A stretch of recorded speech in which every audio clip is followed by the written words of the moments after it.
முன்பு சொன்னது போல 20 வருடங்களாக இந்த விழாவானது மிக சிறப்பான முறையில் நடந்துட்டு இருக்கு. அசோகன் ஐயா காலையில ரொம்ப அழகா ஒரு வார்த்தை சொன்னார்.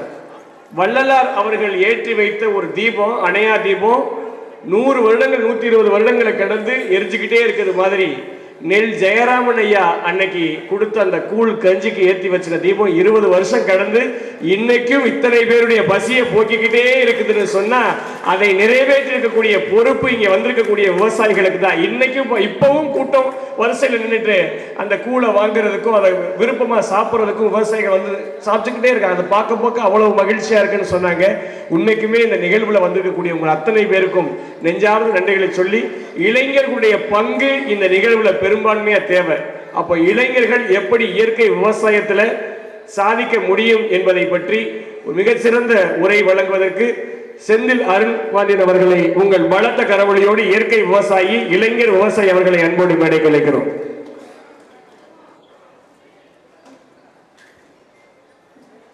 செழிக்கட்டும் விவசாயம், சீர்படட்டும் நிர்வாகம், பொன் சிறப்பு மலரட்டும் மக்கள் மத்தியில். உலக புகழ்பெற்ற தேசிய நெல் திருவிழா தொடர்ச்சியாக 20ஆம் ஆண்டு வெற்றிகரமாக நடைபெற்றுக் கொண்டிருக்கிறது. இந்த கூட்ட அரங்கிலே உங்களுடன் உரையாற்றுவதில் பெருமகிழ்ச்சி அடைகிறேன். ராஜீவ் அவர்கள் கொஞ்ச நாளைக்கு முன்னாடி கூப்பிட்டு, அவசியம் நீங்கள் நண்பரே இந்த கூட்டத்தில் கலந்துக்கணும், இந்த திருவிழாவில் கலந்துக்கணும், இளைஞர்களுடைய குரலாக நீங்கள் இங்கே ஒழிக்கணும்னு சொல்லி ஒரு வேண்டுகோளை வச்சார். அவர் சொன்ன உடனே எனக்கு ஒரு பழைய நினைவுகள் ஞாபகத்தில் வந்தது. கல்லூரி காலங்களில் கட்டடிச்சிட்டு சுற்றுறது வழக்கம் எங்களுக்கு. அப்படி கட்டடிச்சுட்டு ஏதாவது ஒரு பொழுதுபோக்குக்கு சுற்றும் பொழுது நம்மாழ்வார் மாதம் திருவண்ணாமலையில் கூட்டம் போகிறது வழக்கமாக வச்சுருந்தார். அந்த கூட்டங்களுக்கு ஒரு நாள் கட்டடிச்சுட்டு, கல்லூரி காலங்களில் கட்டடிச்சுட்டு அவருடைய திருவிழாக்களை பார்க்கறதுக்கு போகிறோம். அவருடைய பேச்சுக்களை கேட்கறதுக்காகலாம் போகலை. அந்த திருவிழாவில் இந்த மாதிரி பாரம்பரிய சிறுதானியங்களில் உணவு கொடுப்பாங்க, கஞ்சி கொடுப்பாங்க. அந்த உணவு நல்லா இருக்கும்னு போயிருக்கிறோம். அப்போ நம்மாழ்வார் பேசும்பொழுது சுற்றுச்சூழலை பாதுகாக்கணும், மக்கள் எல்லாம் நோய்வாய்ப்பட்டு இருக்கிறாங்க, பெரும்பாலும் இந்த மாற்றங்களுக்கு இளைஞர்களை தான் நான் நம்புறேன்னு சொல்லி பேசிட்டு இருந்தாரு. அப்போ எல்லாம் கிண்டல் பண்ணுவோம், இந்த கிழமை புலம்பிட்டு இருக்கிறான், இதெல்லாம் சாத்தியமே இல்லை, உலகம் எங்கேயோ மாறிட்டு போகுது, நவீனமயமாக்கல் போயிட்டே இருக்குது, நிறைய தொழிற்சாலைகள் வந்துடுச்சு, விவசாயிகள் பொய்த்து போயிடுச்சுன்னு சொல்றாங்க. என்னுடைய அப்பாவும் அப்படிதான் சொல்லிக்கிட்டே இருந்தாரு, விவசாயம் பொய்த்து போயிடுச்சு, கடனை உடனே வாங்கி படிக்க வைக்கிறேன், எங்கேயாவது போய் எப்படியாவது பொழைச்சிக்கோ அப்படின்லாம் சொல்லிக்கிட்டே இருப்பாரு.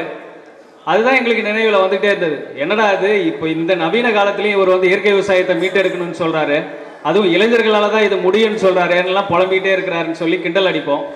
ஆனால் நாளடைவில் நான் பன்னாட்டு நிறுவனங்களுக்கு வேலைக்கு போகும்போது தான் தெரிஞ்சது, இயற்கையோடைய எந்த அளவுக்கு நம்ம மாறுபாடுகளை சந்திச்சுட்டு இருக்கிறோம், மக்கள் மத்தியில் எந்த அளவுக்கு நோய் வாய்ப்பட்டிருக்கிறாங்க, இந்த மண்ணு மலடாக இருக்குது, சுற்றுச்சூழல் பாதிக்கப்பட்டிருக்குதுன்னு உணர்ந்த பிறகு நான் திரும்பவும் என்ன பண்ணிட்டேன், இயற்கை விவசாயத்துக்கு வீட்டுக்கு திரும்பின பொழுது மிகப்பெரிய அதிர்ச்சி என்னுடைய பெற்றோர்களுக்கு காத்திருந்தது. அவர்களுடைய விளைவாக என்ன பண்ணிட்டாங்க, என்னைய வீட்டிலேயே சேர்க்கலை.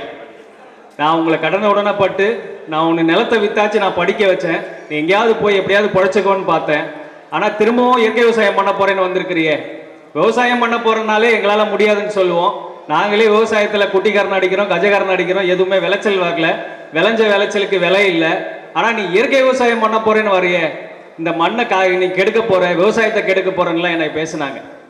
ஆனால் என்னை போன்ற நிறைய இளைஞர்கள் இன்னைக்கு இயற்கை விவசாயத்துக்குள்ள வந்துட்டு இருக்கிறாங்க. நிறைய பேர் ஆயிரம் இளைஞர்கள் இன்னைக்கு இயற்கை விவசாயம் பண்ணிட்டு இருக்கிறத பார்க்க முடியுது. அவங்களுக்கெல்லாம் இருக்கக்கூடிய நெருக்கடி பார்த்தீங்கன்னா மிகப்பெரிய அளவில் நெருக்கடியும் மனவேதையும் சந்திச்சுட்டு தான் இருக்கிறாங்க. அதை தாண்டி இந்த மண்ணுக்காகவும் மக்களுக்காகவும் இயற்கையை மீட்டெடுக்கணுங்கிற, பாரம்பரியத்தை மீட்டெடுக்கணுங்கிற போராட்ட களத்தில் என்னுடைய இளைஞர்கள் இன்றளவும் பெரும் பங்கு வகிக்கிறார்கள் என்பதில் மாற்று கருத்து கிடையாது. இளைஞர்கள் இன்னைக்கு நிறைய மாற்றத்தை ஏற்படுத்தியிருக்கிறார்கள்.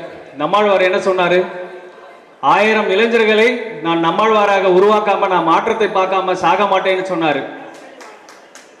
இந்த மாற்றத்தை நான் உங்கள்கிட்ட பார்க்கிறேன், இந்த அரங்கம் அதுக்கு பறைசாற்றும் என்பது எந்த மாற்று கருத்தும் இல்லை. 20 ஆண்டுகள் தொடர்ச்சியா ஒரு திருவிழா வெற்றி அடையுதுன்னு சொன்னா, அதுவும் இயற்கை சார்ந்த திருவிழாக்கள் வெற்றி அடையுதுன்னு சொன்னா, என் பாட்டனும் நெல் ஜெயராமன் அவர்களும் எந்த அளவுக்கு இந்த மண்ணிற்காக உழைத்திருக்கிறார்கள் என்பதை இந்த அரங்கம் பறைசாற்றும். அதற்கு எந்த மாற்று கருத்தும் இல்லை. இந்த 2-3 நாட்களாக நான் தமிழ்நாட்டில் பார்த்துட்டு இருக்கிறேன். ஒரு திரைப்படம் வெற்றியடைய வேண்டும் என்பதற்காக மண் சோறு சாப்பிடக்கூடிய இளைஞர்கள் இருக்கக்கூடிய இதே நாட்டில்தான் இயற்கை விவசாயத்திற்காக இந்த மண்ணையும் மக்களையும் காப்பாற்ற வேண்டும் சொல்லி இயற்கை விவசாயத்துக்கு வரக்கூடிய இளைஞர்களும் இதே நாட்டில் தான் இருக்கிறார்கள். இந்த மாற்றத்திற்கு காரணம் இளைஞர்கள் என்பதில் எந்த மாற்று கருத்தும் இல்லை. இயற்கை விவசாயம் செய்யக்கூடிய, பொதுவாகவே விவசாயம் செய்யக்கூடிய இளைஞர்களுக்கு இன்னும் பெண் கொடுக்க விவசாயிகள் முன் வர மாட்டேங்கிறாங்க. நேரடியா விவசாயிகள் கிட்ட பொருட்களை வாங்குறதுக்கு நுகர்வோர்கள் முன் வரணும். அதுல என்னுடைய நண்பர் மதிப்புக்குரிய ராஜு அவர்கள் ஒரு பெரிய பாக்கியத்தை பண்ணியிருக்கிறாருன்னு நினைக்கிறேன். சமீபத்தில் தான் திருமணம் ஆச்சு. அவருக்கு ஒரு தெய்வ மகள் வேற பிறந்திருக்கிறாங்க. இந்த நேரத்தில் அவருக்கு என்னுடைய மனமார்ந்த வாழ்த்துக்களையும் பாராட்டுகளையும் தெரிவிச்சுக்கிறோம். ஏன்னா ஒரு சமூக சிந்தனையில ஒரு இயற்கை வாழ்வியல் இருக்கக்கூடிய ஒரு நபரை கல்யாணம் பண்ணிக்கணும்னு நினைக்கிற ஒரு பெண்கள் இருக்கும்போது நிச்சயமா இங்க தமிழ்நாட்டில் பெரிய மாற்றம் வரும். அதற்கு உதாரணமா நான் ராஜுவை எடுத்துக்கிறேன். நிறைய விஷயங்கள் இன்னைக்கு இளைஞர்கள் ஒற்றுமையா செயல்படுறாங்க. விவசாயி கிட்ட ஒற்றுமை இல்லைங்கிறது தான் நிறைய பேருடைய கருத்தா இருந்தது. ஆனா இன்னைக்கு இளைஞர்கள் ஒன்றுபட்டு நிறைய இயற்கை விவசாயிகளை பரப்பிட்டு இருக்கிறாங்க, விவசாயத்தை பரப்புறாங்க, நேரடியா சந்தைப்படுத்துறாங்க, ஒற்றுமையா நிறைய எல்லா இடங்களையும் சந்தைகளை ஏற்படுத்துறாங்க, சோசியல் மீடியாக்களை பரப்புறாங்க, ஒற்றுமையா வலைதளங்கள்ல நேரடியாக விற்பனை செய்யறாங்க, மதிப்பு கூட்டல நிறைய செய்யறாங்க, புதிய புதிய கருவிகளை செய்யறாங்க. வேளாண்மையை முன்னெடுக்க இளைஞர்களுடைய பங்கு இந்தியாவில் இன்னைக்கு பொறுத்த வரைக்கும் 90 விழுக்காடு இளைஞர்களுடைய பங்கு இருக்கிறது அப்படிங்கிறதுல மாற்று கருத்து இல்லை. இந்த இளைஞர்களுடைய குரலா பெரிய பங்காக என்னை பேச வச்சு மேடையில் இந்த அளவுக்கு அழகுபடுத்திய என்னுடைய நண்பருக்கு மிகப்பெரிய பாராட்டுகளை தெரிவிச்சுக்கிறோம். அது மட்டுமல்லாது இளைஞர்கள் மேற்கொண்டு நிறைய இயற்கை விவசாயத்துக்கு முன் வரணும், மதிப்பு கூட்டல் செஞ்சு நேரடியா விற்பனை செய்யணும், நுகர்வோர்கள் நேரடியா விவசாயிகளை தொடர்பு கொண்டு அவங்களுக்கு பொருட்களை வாங்குறதுக்கு முன் வரணும். அப்படி வாங்கினீங்கன்னா விவசாயம் தாராளமாக வெகு விரைவில் மேலும் மேலும் வளரும் என்பதில் எந்த மாற்று கருத்தும் இல்லை என்று கூறி இந்த அரங்கம் மறக்க முடியாத அரங்கமா எனக்கு இருக்கு. 2009 காலகட்டத்தில் இதே தேசிய நெல் திருவிழாவில் தான் நெல் ஜெயராமன் ஐயாவை எனக்கு நம்மாழ்வார் அறிமுகப்படுத்தினாரு. அவர்கிட்ட தான் முதல்ல தேடலில் இருக்கும்போது பாரம்பரிய நெல் விதைகள் எனக்கு கிடைச்சது, அவர் தான் கொடுத்தாரு. அன்றிலிருந்து இன்று வரை இந்த திருவிழாவுக்கும் எனக்குமான தொடர்பு மிக நெருக்கமாக இருக்கிறது.